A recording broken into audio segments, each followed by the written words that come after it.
But कुछ ऐसे phenomena होते चले गए नेचर में जिनको एक्सप्लेन करना रदरफोर्ड मॉडल से पॉसिबल नहीं था। तो रदरफोर्ड मॉडल ने कुछ चीजें तो एक्सप्लेन करी उस टाइम में, बट बहुत सारी चीजें प्रॉब्लम आती गई। उनमें से बहुत बड़ी चीज, मतलब जो इम्पोर्टेंट चीजें हैं वो है एटॉमिक स्पेक्ट्रा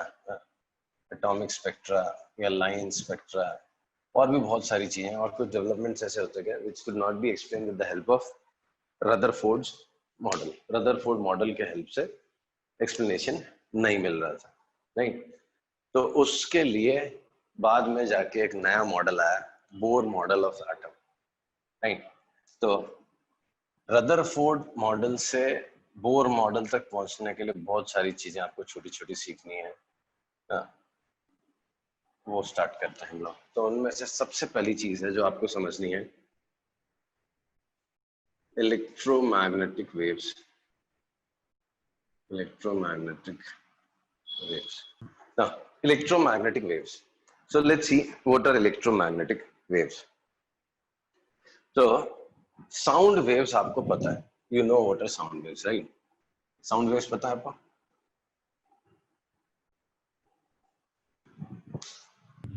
जी सर पता है।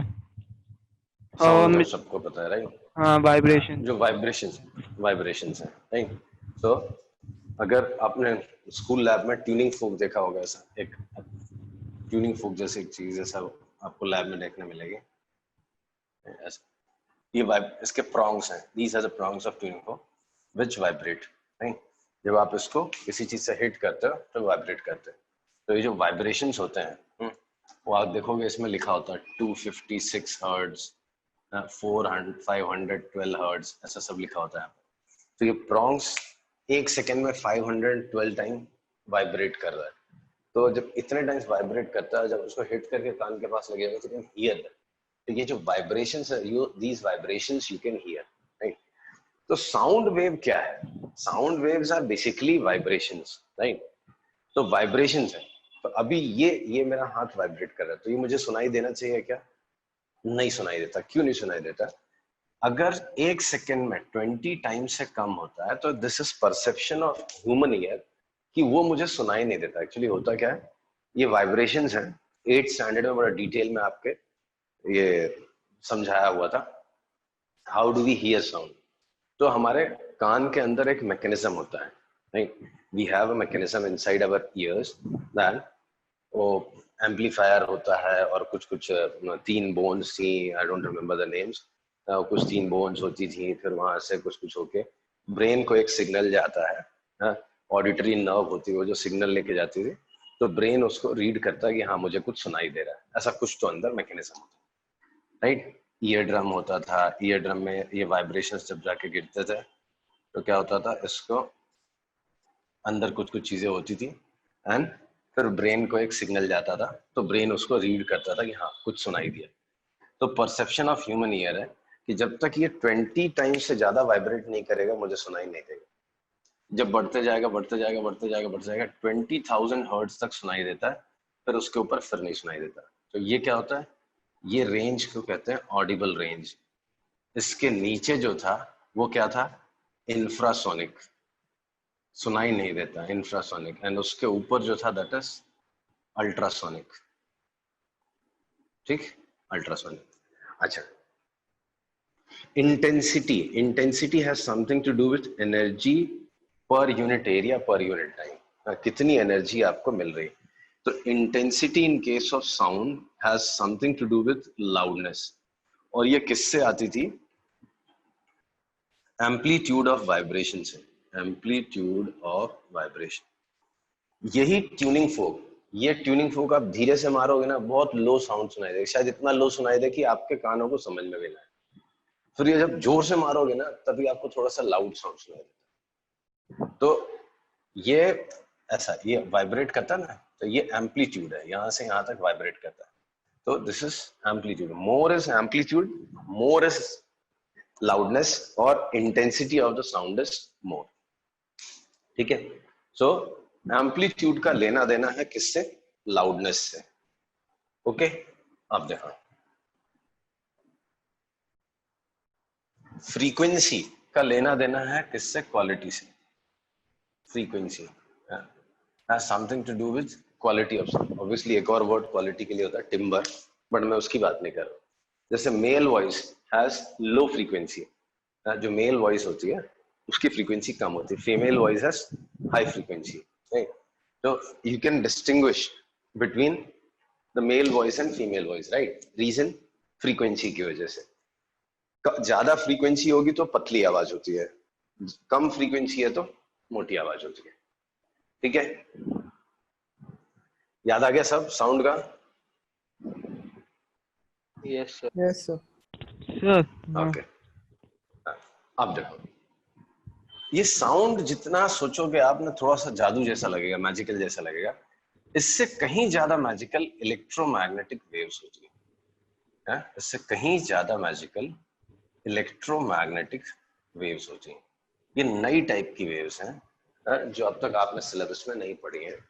डिटेल में आपको ये वेव 12th में पढ़ने मिलेगी, बट फिलहाल इसको यूज करना है हमने for understanding of structure of atom. So electromagnetic waves are also a kind of wave like sound waves, but they are different. कैसे different है? पहली चीज, तो they are not a typical wave. अगर आप वेव का क्लासिफिकेशन देखोगे ना, तो वेव का क्लासिफिकेशन में 3 टाइप की वेव्स देखने मिलेंगे आपको। सबसे पहले को बोलते हैं मैकेनिकल वेव्स। मैकेनिकल वेव्स सबसे पहले टाइप की होती है। They require material medium for propagation. They require material medium for propagation. ये बिना मीडियम के नहीं चल सकती। अगर आपने ध्यान दिया हो, जूनियर क्लासेस में पढ़ाया होगा कि वैक्यूम में साउंड वेव्स ट्रैवल नहीं कर सकती। Sound waves can not travel in vacuum, right? तो ये होती हैं मैकेनिकल वेव्स। जो आपने आजू बाजू में आज तक वेव्स देखी वो सब mechanical waves. The second form is electromagnetic waves. ये कौन सी टाइप होती हैं? दे do not require material medium. They do not require material medium, right? फिर तीसरी वेव कौन सी है? ये तीसरी तो सबसे अजीब वेव है, इसको बोलते हैं matter wave. This is what you have been studying since junior classes. ये दोनों अभी पढ़ेंगे हम, electromagnetic waves and matter waves अभी भी पढ़ेंगे। 12th में फिर एक बार डिटेल में पढ़ेंगे, तो फिलहाल जितनी जरूरत है उतना पढ़ते हैं। तो electromagnetic waves and matter waves, ये 2 नई टाइप की वेव्स हैं, इसी चैप्टर में आपको जरूरत पड़ने वाली। तो पहली चीज तो बोली मैंने, वेव का क्लासिफिकेशन। वेव का क्लासिफिकेशन में क्या है? There are different type of waves, mechanical wave, electromagnetic. Sir electricity भी मैकेनिकल में ही आएगी ना? ये क्या था बेटा? इलेक्ट्रिसिटी मैकेनिकल में आएगी मतलब? इलेक्ट्रिसिटी इलेक्ट्रोमैग्नेटिक वेव बोल रहे हैं या इलेक्ट्रिसिटी बोल रहे हैं? इलेक्ट्रिसिटी तो इलेक्ट्रिसिटी है बेटा, इलेक्ट्रिसिटी का वेव से क्या लेना? अच्छा, सी, ये एक अलग टाइप की वेव है, इसको एक्सप्लेन करने वाला हूं मैं थोड़ा सा। मैकेनिकल वेव्स वो हैं जो आज तक आपने पढ़ी है। कौन सी? एक स्ट्रिंग ली, उसमें ऐसे वाइब्रेशंस बनाए, ये जो आप पढ़ते थे, ये ऐसे एक स्ट्रिंग रस्सी ली, इसको ऐसे वाइब्रेट कराया था, ऐसी वेव बन जाती है, राइट? या वाटर में वेव्स देखी आपने, रिपल्स, ये सबको क्या साउंड हो गया। These all are examples of mechanical waves. Earthquake जो आता है, अर्थक्वेक जो आता है वो किसकी वजह से आता है? सीस्मिक वेव्स की वजह से। तो वो सब भी क्या है? वो मटेरियल मीडियम वाली है, बिना मीडियम के वो प्रोपोगेट नहीं करती, राइट? आ रहा समझ में? जी सर आ रहा है। Yes sir. हाँ, so those are mechanical waves, means they require material medium for their propagation. So नई क्या है? नया है आपका इलेक्ट्रोमैग्नेटिक वेव। तो इलेक्ट्रोमैग्नेटिक वेव क्या है? इलेक्ट्रोमैग्नेटिक वेव सबसे पहले they do not require material medium for the propagation. तो जरूरत पड़ेगी ही क्यों, जबकि उसमें those are actually oscillating electric and magnetic fields. ये वो स्टेटमेंट आपको इमेजिन करना बहुत मुश्किल है, इलेक्ट्रिक एंड मैग्नेटिक फील्ड। जब तक आपको इलेक्ट्रिक फील्ड और मैग्नेटिक फील्ड ही डिटेल में नहीं मालूम, तब तक ऑसिलेटिंग फील्ड नहीं मालूम, नहीं? तो ये समझना आपके लिए बहुत मुश्किल है। जस्ट इसको याद रखना आपने, you have to remember this for now. ये आपको 12th में सीखने मिलेगा। So this is, so electromagnetic waves are what? They are oscillating electric and magnetic field. Actually वो वेव है ही नहीं, they are oscillating electric and magnetic field. फिर वेव क्यों बोलते हैं? They show wave like character. इनमें वेव लाइक कैरेक्टर होता है। They show wave like character, hence were named as electromagnetic wave। जबकि वो आपके मैकेनिकल वेव्स जैसी नहीं होती हैं, right? They are not like your waves. जैसे वेव्स होती है ना, वैसी वेव्स नहीं है। What are they? They are oscillating electric and magnetic field. यहाँ पे कुछ चीजें आपको मान के, बड़ा स्ट्रांगली मान के आगे बढ़ने वाली चीजें हैं, नहीं तो आप फंस जाओगे यहाँ पे। ये क्या चल रहा है, ये क्या मजाक हो रहा है? मान लो they are oscillating electric and magnetic field, कहानी खत्म। क्या होता है वो नहीं मालूम, वो कहाँ पढ़ेंगे? 12th में पढ़ेंगे। 12th में आई प्रॉमिस आपको एक्सप्लेन कर दूंगा मैं। अभी भी कर सकता हूँ, बट वो कम से कम 4 लेक्चर इसमें चला जाएगा, 4 भी नहीं, ज्यादा ही जाएगा। सो फिर उनको वेव क्यों कहते हैं? Because they show wave like characters. वो वेव की तरह बिहेव करते हैं। They show wave like character, hence are known as electromagnetic waves. They are not waves, they are oscillating electric and magnetic field, but they show wave-like character, hence are known as electromagnetic waves. अब सबसे ज्यादा जादू वाली चीज देखो यहाँ पे, जैसे साउंड था, साउंड, ये जो वाइब्रेशंस है यही साउंड है, राइट? बट अभी सुनाई नहीं दे रहा है, जैसे इंफ्रासोनिक साउंड। जब फ्रीक्वेंसी बढ़ती जाएगी, 1 सेकंड में 20 से ज्यादा होने लगेगा, then you will be able to hear it, right? फिर और बढ़ाते जाओगे तो आवाज पतली होती जाएगी, फिर और बढ़ाते जाओगे, 20,000 से ज्यादा क्रॉस कर गए तो फिर वो दिखाई नहीं देता, सॉरी सुनाई नहीं देता। ऐसे ही कुछ यहाँ पे होता है। इलेक्ट्रोमैग्नेटिक वेव्स की कुछ प्रॉपर्टीज होती है, जैसे speed. Speed, they travel with speed of light, that is 3 into 10 raised to 8 meter per second in vacuum। कोई भी इलेक्ट्रोमैग्नेटिक वेव होगी, it travels with a speed of 3 into 10 raised to 8 meter per second। ठीक है? अगर आप उसका drawing देखोगे, किसका? इलेक्ट्रोमैग्नेटिक वेव्स का, तो देखने में बिल्कुल वेव जैसा ही दिखता है।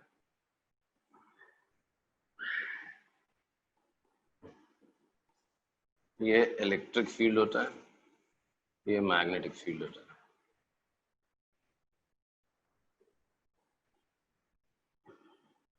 एक्चुअली ये एक्स एक्सेस है, ये वाई एक्सेस है, और ये जेड एक्सेस है। तो ये इलेक्ट्रिक फील्ड है, ये समझो आपका ऑसिलेटिंग इलेक्ट्रिक फील्ड है, ऑसिलेटिंग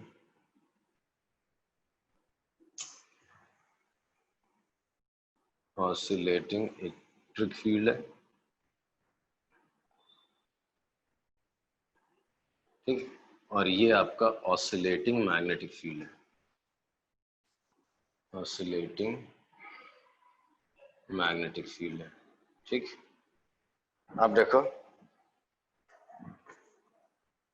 इनके ऑसिलेट करने की कुछ फ्रीक्वेंसी होती है, वेवलेंथ होती है, और तो इनकी कुछ वेवलेंथ होती है। कितनी होती है वेवलेंथ? वेवलेंथ क्या होता है? ये जैसा ये ऑसिलेटिंग इलेक्ट्रिक फील्ड है, लेट अस अज्यूम यहाँ पे सिर्फ इलेक्ट्रिक फील्ड ड्रॉ कर रहा हूँ, ये समझो सिर्फ आपका इलेक्ट्रिक फील्ड है, ये इलेक्ट्रिक फील्ड है। तो ये जो डिस्टेंस है यहाँ से यहाँ या यहाँ से यहाँ, इसको बोलते हैं लैम्डा। ऑसिलेटिंग इलेक्ट्रिक फील्ड दिखाया है मैंने, ठीक।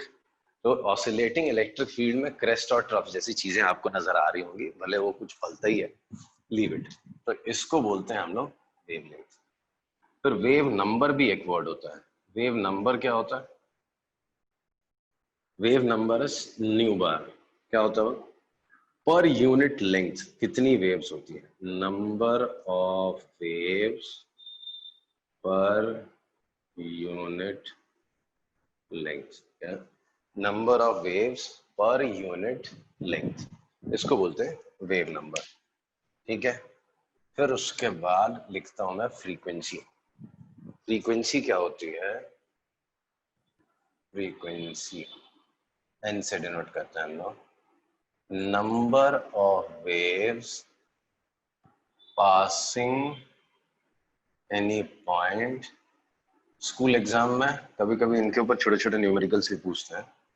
पासिंग एनी पॉइंट पर यूनिट टाइम। पर frequency is what? Number of waves passing any point per unit time। And जो आपने जूनियर क्लासेस में फॉर्मूला पढ़ा था, speed of wave is frequency into wavelength, वो यहां भी वैलिड है। Frequency into wavelength, speed of wave कितनी होगी? Speed of light, frequency n, wavelength lambda. तो c is equal to n lambda, यहाँ पे भी एप्लीकेबल। ठीक है, आ रहा है समझ में? आया समझ में? Yes sir. Yes sir. ये सारी चीजें वही हैं जो आपने 10 तक वेव्स के बारे में पढ़ी थी। बस ये नई टाइप की वेव आपको बताई जा रही है जो एक्चुअली वेव नहीं है। They are oscillating electric and magnetic fields, but they show wave like character. Wave like character दिखाती हैं, इसके लिए उनकी गिनती वेव्स में की जाती है, बट उनको अलग से नाम दिया गया, इलेक्ट्रोमैग्नेटिक वेव्स। ठीक है, अब जो जादू वाली चीज है क्या है?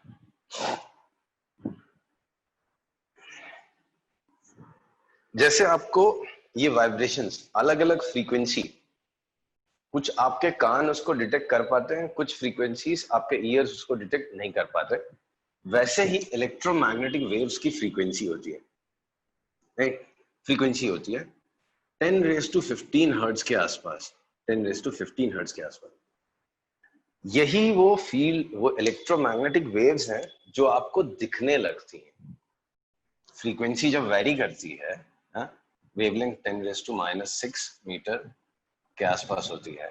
राइट, तो जब ये रेंज के आसपास आपकी वेवलेंथ होती है, या ये रेंज के आसपास जब भी आपको क्या रहती है? फ्रीक्वेंसी, तो ये चीजें दिखने लगती हैं। ये इलेक्ट्रोमैग्नेटिक वेव्स हैं जो विजिबल लाइट है। बड़ा सरप्राइजिंग लगेगा आपको, जैसे जो वाइब्रेशंस हैं जो दिखाई देते थे, यही वाइब्रेशन है एक दूसरे टाइप के वाइब्रेशन। कौन से? Vibrating electric and magnetic field, जो आपको दिखाई देता है, जो विजिबल लाइट आप बोलते हो। तो visible light is nothing but is an electromagnetic wave. Visible light जो है वो आपकी इलेक्ट्रोमैग्नेटिक वेव ही है। राइट, तो विजिबल लाइट है, जब फ्रीक्वेंसी बढ़ते जाती है, जब 10⁻15 10⁻16 के आसपास पहुंच जाती है, तो वो अल्ट्रा वायलेट हो जाती है, फिर वो दिखना बंद हो जाती है।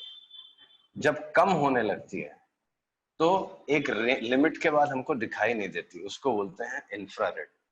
जो विजिबल पार्ट है वो सिर्फ 4000 एंगस्ट्रॉम से 8000 एंगस्ट्रॉम तक ही है जो दिखता है। इसके ऊपर की वेवलेंथ नजर नहीं आती। उल्टा लिख दो, मैंने इधर पे 8000 लिख देता हूँ, अंडर 4000 एंगस्ट्रॉम एक लेंथ होती है। इससे छोटी वेवलेंथ अगर आपके आईज पे पड़ती है, जैसे अपने कान में, अपने ईयर्स में एक मैकेनिज्म होता है जिसकी वजह से वो वाइब्रेशंस हमको सुनाई देते हैं, वैसे ही हमारे आईज में एक मैकेनिज्म होता है। कोन्स एंड सिलेंडर्स, वो कुछ कुछ चीजें होती हैं, वो इतना डिटेल मुझे नहीं मालूम, बट आईज के अंदर एक मैकेनिज्म होता है कि जब ये इलेक्ट्रोमैग्नेटिक वेव्स पड़ती हैं हमारे आईज पे, रेटिना पे, तो वहां पे एक मैकेनिज्म होता है जिसके जो एक्टिवेट होता है, उसके बाद हमारे ब्रेन को एक सिग्नल जाता है और हमको बोलता है अच्छा वहां पे कुछ चीज दिखाई दी।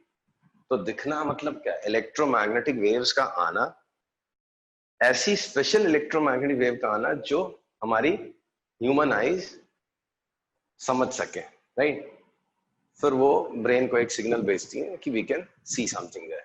राइट, एंगस्ट्रॉम का मतलब होता है 10⁻⁻10 मीटर।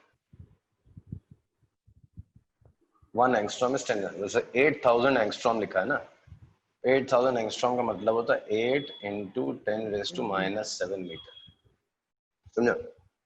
सर तो आप ये सनलाइट, आप ये कह रहे हैं ना कि सनलाइट ये सब EMW सनलाइट, है? Sunlight is electromagnetic. सनलाइट छोड़ दो, जो तुम्हारे घर में बल्ब से लाइट आ रही है ना, इट्स एन इलेक्ट्रोमैग्नेटिक वेव। जो हाँ। मेरे बोर्ड में से लाइट निकल के तुम्हारे आईज पे गिर रही है, यहाँ से जो लाइट आ रही है ना, ये भी इलेक्ट्रोमैग्नेटिक वेव है, ठीक?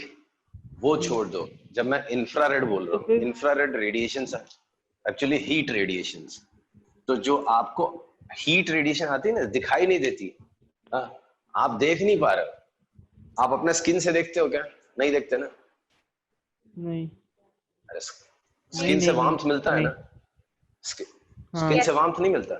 मिलता मिलता है है ना। ना। तो हाँ, जो वार्मथ मिल रहा है आपको सन से, जो वार्मथ आ रहा है, वो भी इंफ्रारेड रेज है, दैट लेकिन is sir, infrared rays. Sir हाँ, वो दिखती नहीं है, हाँ, बट ये those are heat ultra radiation. Violet rays हमारे लिए हार्मफुल क्यों है? क्योंकि अगर हमारी अरे बॉडी सब या हाँ, फिर कुछ, देख बेटा, कुछ हार्मफुल नहीं है और सब कुछ हार्मफुल है। कुछ हार्मफुल नहीं है एंड सब कुछ हार्मफुल है। एक्सरेज भी तेरे बॉडी के अंदर से डाल के निकालते हैं ना। हाँ सर निकालते तो हेलो, हैं। हाँ सर। फिर एक्सरेज तो और डेंजरस है कहने के लिए। तो सब कुछ हार्मफुल है, कुछ भी हार्मफुल नहीं है। All depends on intensity. मैं तो एक्सप्लेन फिर सर करूंगा बाद हमको एटमॉस्फेयर में। की क्या जरूरत? ले यार, तू कहाँ से कहाँ पहुंच गया? तू पहले नहीं सुन। सर, फिर अभी एक्सरे है, आप ही ने बोला ना अल्ट्रा वायलेट अब मैं बताऊंगा ना। हार्मफुल है या नहीं है अल्ट्रा तो। मतलब एटमॉस्फेयर की जरूरत तुझे सिर्फ क्या है? अल्ट्रावायलेट के लिए है। अरे बेटा, अल्ट्रावायलेट हाँ के अलावा और तो भी बहुत सारी चीजों के चीजें। लिए है लेकिन। हाँ, तो फिर बस ना। और बाकी अल्ट्रावायलेट से तू घर के अंदर बैठा रहता तो भी तेरे को अल्ट्रावायलेट से बच जाएगा। हाँ? छतरी लेके बाहर निकलेगा तो भी अल्ट्रावायलेट एब्जॉर्ब हो जाएंगे। ऐसा थोड़ी ना, वो तो डायरेक्ट रेडिएशन से बचना ना आपको। सी, बता दो, गामा रेज है, फिर कॉस्मिक रेज है, राइट? फिर इंफ्रारेड के नीचे भी होती हैं, इंफ्रारेड के नीचे माइक्रोवेव्स होती हैं, फिर उससे भी नीचे होती हैं रेडियो वेव्स। फिर से लिख देता हूँ। सो बड़ा रेंज होता है इलेक्ट्रोमैग्नेटिक वेव में, बड़ी वैरायटी होती है। जैसे साउंड में आपके तीन ही थी, यहाँ पे बहुत सारी होती है। रेडियो वेव्स है, माइक्रोवेव्स है, इंफ्रारेड है, इंफ्रारेड रेज, फिर विजिबल लाइट है, फिर उसके बाद अल्ट्रावायलेट है, फिर उसके बाद एक्सरेज है, फिर उसके बाद गामा रेज है, फिर उसके बाद कॉस्मिक रेज है। तो इतनी टाइप की अलग अलग वेव्स आपके सिलेबस में, बुक में दी है ना। इनमें से सिर्फ ये पार्ट है जो दिखाई देता है, ये सबका अलग अलग वेवलेंथ दिया होगा। ये 10⁻⁶ के आसपास दिया होगा, इससे थोड़ा सा ज्यादा इंफ्रारेड 10⁻⁷ के आसपास ही रहता है, बट ये 10⁻⁹ के आसपास है, ये 10⁻⁻12 के आसपास। सॉरी, उल्टा लिख दिया, -5, 10⁻⁻3, 1, फिर 10⁻3। कोई फिक्स वैल्यू नहीं है, आपको कुछ याद करने की जरूरत भी नहीं है।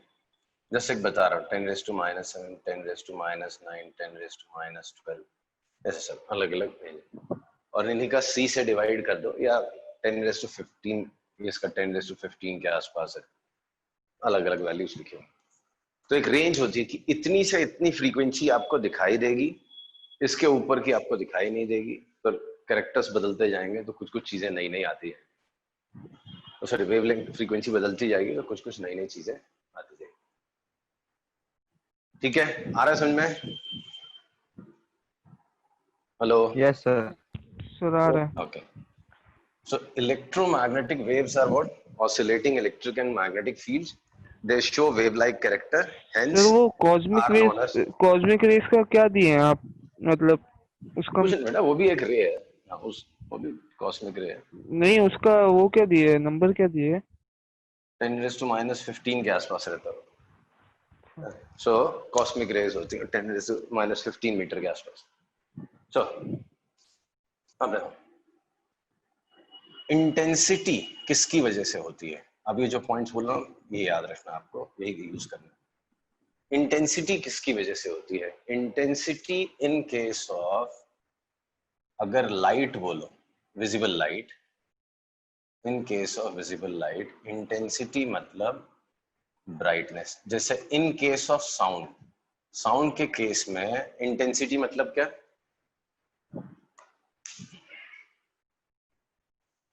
साउंड के केस में लाउडनेस। लाउडनेस।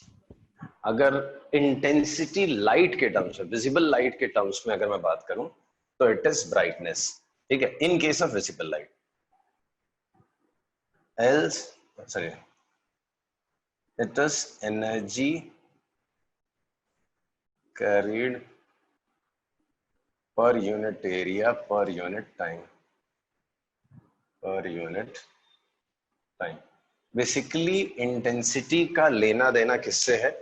कितनी एनर्जी आ रही है, कितनी इंटेंस बीम है, मतलब बहुत सारी एनर्जी लेके आ रहे हो। अगर इंटेंसिटी ज्यादा है मतलब बहुत सारी एनर्जी आ रही है, इंटेंसिटी कम है मतलब ठीक है थोड़ी सी एनर्जी आ रही है। डे टाइम में, नून टाइम में सनलाइट का इंटेंसिटी, सन से जो एनर्जी आ रही है वो बहुत ज्यादा आती है पर यूनिट टाइम, तो इंटेंसिटी इज मोर। इवनिंग में, शाम को डल होने लगा, एनर्जी कम आ रही है, तो energy transferred per unit area per unit time has something to do with intensity, and in case of visible light it is brightness। ठीक है, विजिबल लाइट के केस में ये क्या होता है? ब्राइटनेस होता है। बाकी किसी केस में इट इज व्हाट? एनर्जी, मतलब हर केस में it's energy carried per unit area per unit time. Sound के केस में उसका लेन देन लाउडनेस से होता है, लाइट के केस में ब्राइटनेस से लेन देन होता है। बाकी सारे केस में छोड़ो, बट ये जो याद रखना आपको, intensity is a function of amplitude, intensity is a function of amplitude, intensity is a function of amplitude. Intensity का लेन देन किसके साथ होता है? एम्पलीट्यूड के साथ होता है। अगर मैं कहता हूं आपको साउंड का लाउडनेस बढ़ाओ, मतलब क्या बढ़ाने बोल रहा हूं मैं आपको? एम्पलीट्यूड, एम्पलीट्यूड बढ़ाने बोल रहा हूं, राइट? तो इंटेंसिटी या एनर्जी का लेन देन किससे होता है? एम्पलीट्यूड। कलर, विजिबल लाइट में कलर का कलर किसकी वजह से होता है? Colour is due to different frequency and wavelength. इतनी इंटरेस्टिंग चीज है ना, जब पहली बार मैंने ये चीज विजुलाइज की थी, रियलाइज की थी, मजा ही आ गया था सोच के। एक्चुअली कलर क्या है? कलर कुछ है ही नहीं, वो अलग अलग फ्रीक्वेंसी के वाइब्रेशंस हैं। जब हमारी आईज पे पड़ते हैं तो हमारी आईज से एक ऑप्टिक नर्व होती है जो ब्रेन को एक सिग्नल भेजती है। तो फ्रीक्वेंसी डिटेक्ट करके ऑप्टिक नर्व्स ब्रेन को सिग्नल भेजती हैं। तो ब्रेन को सिग्नल क्या जाता है? फ्रीक्वेंसी, लेकिन ब्रेन उसको एक कलर की तरह रीड करता है। बहुत अजीब है। सब वाइब्रेशंस ही हैं, सब oscillating electric and magnetic field ही है, बट ब्रेन में जो सिग्नल जाता है ऑप्टिक नर्व से वो फ्रीक्वेंसी के बारे में जाता है। आपका जो ब्रेन को मैसेज जाता है वो सिग्नल जाता है फ्रीक्वेंसी, मतलब फ्रीक्वेंसी का मैसेज जाता है, और ब्रेन उसको एक कलर की तरह रीड करता है। हर फ्रीक्वेंसी के लिए ब्रेन ने एक कलर बना रखा है, तो ब्रेन उसको एक कलर की तरह रीड करता है फ्रीक्वेंसी को। आ रहा है समझ में? जब फ्रीक्वेंसी बहुत कम रहेगी तो आपको ब्रेन उसको ब्लैक मतलब रीड ही नहीं करेगा, मतलब ब्रेन के लिए वो लाइट आ ही नहीं रही है। फ्रीक्वेंसी बढ़ते जाएगी तो पहले वो रेड कलर की दिखने लगेगी, फिर फ्रीक्वेंसी और बढ़ेगी तो वो ऑरेंज, येलो, फिर बढ़ते बढ़ते इंडिगो, ब्लू, फिर वायलेट, फिर और ज्यादा हो जाएगी तो फिर से दिखना बंद हो जाएगी। आ रहा है समझ में? जी सर। सो कलर क्यों होता है? लाइट का अलग अलग कलर क्यों होता है? Colour is due to frequency और वेवलेंथ ऑफ इलेक्ट्रोमैग्नेटिक वेव। जितनी ज्यादा फ्रीक्वेंसी वैसा कलर। फ्रीक्वेंसी कम रहेगी तो रेड कलर का दिखेगा, बढ़ती जाएगी तो विबग्योर बोलते हैं ना, तो वायलेट की फ्रीक्वेंसी सबसे ज्यादा होती है, रेड की फ्रीक्वेंसी सबसे कम होती है, right? Red has lowest frequency and violet has highest frequency. इससे भी ज्यादा फ्रीक्वेंसी हो गई तो विजिबल नहीं रहेगा, इनविजिबल हो जाएगी, वो ब्रेन हमारा, आईज हमारी रीड नहीं कर पाते। इससे भी नीचे हो जाएगी तो इंफ्रा रेड हो जाती है। हाँ अब बोलो। सर मुझे ये पूछना था कि मतलब फिर जब हम लोग फोटोज कैप्चर करते हैं, वो सब करते हैं, तो वो हमारा ब्रेन हाँ फोटोज में भी उसको कैसे रीड करता है? मतलब फोन तो वो अपनी एक अलग कुछ, लाइट प्रोड्यूस कर रहा है ना। नहीं वो क्या हो गया, एक थोड़ी देर के लिए समझ लो, एक फोटोग्राफिक प्लेट, हाँ, वो कुछ तो ऐसी चीज है जिसको लाइट, जब एक्चुअल नेचुरल लाइट पड़ी थी तो उस लाइट का इंप्रेशन वहां पड़ गया, उस लाइट का इंप्रेशन वहां पड़ गया, उस जगह को उसने कुछ ऐसा कर दिया ना। अब एक्चुअल में अगर मैं कंप्यूटर के अंदर जाऊंगा तो बहुत ही कॉम्प्लिकेटेड चीज है। कंप्यूटर क्या करता है, उस रीजन में एक कंप्यूटर के पास हर एक कलर के लिए एक कोड रहता है ना, तो वो कोड वहां पे वो जनरेट करे, छोड़ो वहां नहीं जाता है, बल हम क्या देखते हैं, तो वो वहां पे एक ऐसा फोटो उसने क्रिएट करे। ये चीज आपको ग्रीन क्यों दिख रही है, ये चीज आपको ग्रीन क्यों दिखता है, क्योंकि यहां से सारी लाइटें आ गई, ठीक, इसने क्या किया, सारे कलर एब्जॉर्ब कर लिए, सिर्फ ग्रीन आपको वापस भेज दिया। तो एक पर्टिकुलर फ्रीक्वेंसी की वेव्स वो आपके पास भेजता है, और क्यों भेजता है वो इस चैप्टर में अभी हम पढ़ने वाले हैं, केमिस्ट्री में पढ़ते हैं उसको, कि वो ग्रीन कलर ही क्यों दे रहा है, वो ब्लू कलर ही क्यों दे रहा है, बाकी सब क्यों एब्जॉर्ब कर गए। हाँ? अभी मैं जब दिखाऊंगा यहाँ पे ब्लू कलर का कवर्ड रखा हुआ है, तो ये ब्लू क्यों दिख रहा है, क्योंकि वो ब्लू कलर की लाइट दे रहा है, बाकी सब एब्जॉर्ब कर गया, राइट। तो वो ब्लू कलर की लाइट वो दे रहा है या ग्रीन कलर की लाइट दे रहा है, तो यहाँ से वो पर्टिकुलर फ्रीक्वेंसी की वेव्स आ रही हैं, मेरे रेटिना पर गिर रही हैं, वहां से ऑप्टिक नर्व ब्रेन को एक सिग्नल भेज रही है जो फ्रीक्वेंसी बता रही है कि ये फ्रीक्वेंसी आई, तो ब्रेन उसको ग्रीन रीड करता है। सर फिर आपके कहने का मतलब क्या है? मतलब सारी चीजें कलरलेस हैं? बेटा कलर है क्या, कलर तो लाइट से आ रहा है, लाइट क्या है, हाँ। इलेक्ट्रोमैग्नेटिक वेव है। इलेक्ट्रोमैग्नेटिक वेव क्या है, oscillating electric and magnetic field, उनका तो कोई कलर होता ही नहीं है ना, तो सर फिर मैं वो तो क्या ऑसिलेटिंग, तो सर फिर हर वो किसी तो के हिसाब ब्रेन से रीड। मतलब जो हर एक अलग अलग प्राणी है उनके हिसाब से फिर अलग अलग कलर होगा ना। हाँ वो एक ही कलर, वो देखो वो तो ठीक है, वो बड़ी चीज नहीं, यही कलर तुझे ग्रीन दिख रहा है, उसको शायद लाइट ग्रीन दिखेगा या किसी को और कुछ कलर दिखाई देगा, वो तो क्या है, परसेप्शन ऑफ ह्यूमन आई है। अब वो ठीक है, किसी को इतने अंधेरे में दिखाई देता है, किसी को इससे कम अंधेरे, ज्यादा लाइट चाहिए देखने के लिए, किसी को इतनी लाइट में बिल्कुल ही दिखाई नहीं देता, वो तो खैर अब वो अलग चीज में तो डायरेक्शन में जा रहा है, वो तो अपने आंखों की परफॉर्मेंस वाली बात है, ठीक है, इग्नोर इट। बेसिकली आपको समझ में आ गया कलर क्यों है और इंटेंसिटी, ये दो चीजें आपको बिल्कुल रटी हुई होनी चाहिए। कोई पूछे आपको कि अलग कलर क्यों होता है, different colours are due to different frequencies of electromagnetic waves, अलग अलग फ्रीक्वेंसी की इलेक्ट्रोमैग्नेटिक वेव्स होती हैं, उसके हिसाब से उनका कलर होता है। फिर कोई पूछेगा इंटेंसिटी क्या है, विजिबल लाइट के लिए इंटेंसिटी मतलब brightness, in any other case, in every case we say energy carried per unit area per unit time is intensity, right. And intensity होती किसकी वजह से, intensity is a function of amplitude, whereas color is function of frequency। Colour change हो गया मतलब frequency change हो गई, intensity change हो गई मतलब एम्पलीट्यूड चेंज हो गया। आ रहा है समझ में? Yes sir. जी सर आ रहा है। ठीक है, चलो आई विल स्टॉप हियर। आप प्लीज पूरा रिवाइज करके जो जो पॉइंट्स बोले मैंने याद रखने जैसे, उनको याद रखो, राइट। नेक्स्ट क्लास में इसको चैप्टर में यूज करते हैं।